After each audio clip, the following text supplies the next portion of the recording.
Mercredi 3 décembre 2025, Madame, Messieurs, bonsoir et bienvenue à la troisième sortie d'actualité boulante pour cette semaine sur Fiera Média. Marie-Gaëlle Villemé pour vous informer.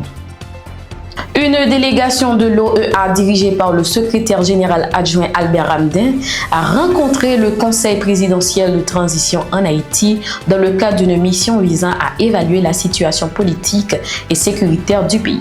Les représentants de l'OEA ont sollicité les orientations du CPT quant à la feuille de route pour les prochains mois, alors que le mandat du Conseil arrive à échéance le 7 février 2026.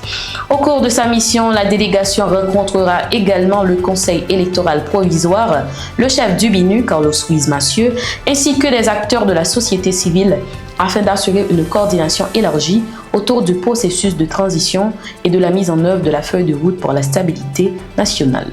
Alors, cahier des habitants menace de s'en prendre à la fibre optique de Digicel si les autorités ne renforcent pas rapidement la sécurité face à la recrudescence des attaques de gangs.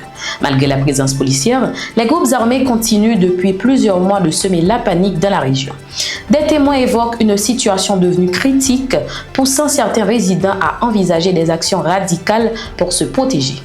Dans les communes voisines comme Cabaret, les gangs ont déjà pris le contrôle de plusieurs zones, alimentant davantage l'inquiétude de la population locale. Autre point de l'actualité, lors des mardis de la Nation, le ministre délégué aux questions électorales, Joseph-André Gratien-Jean, a présenté les progrès réalisés dont l'adoption du décret électoral le 1er décembre destiné à moderniser le système électoral. Le CEP est chargé de mettre en œuvre ces réformes.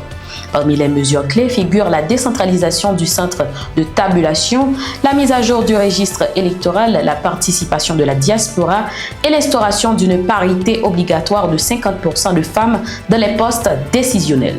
Plus de 100 partis politiques suivent également un programme national de formation. Le ministre a réaffirmé l'engagement des autorités de transition à assurer un climat sécuritaire et transparent, préalable essentiel au retour de l'ordre constitutionnel.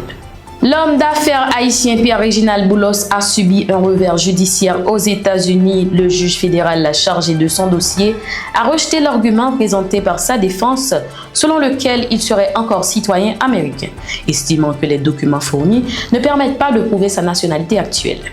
Le dossier sera désormais transféré devant un tribunal d'immigration qui statuera sur son maintien ou non sur le territoire américain. Selon des sources proches de sa défense, un appel reste possible, mais l'une des options de plus probables pour Boulos serait d'accepter une expulsion volontaire vers Haïti.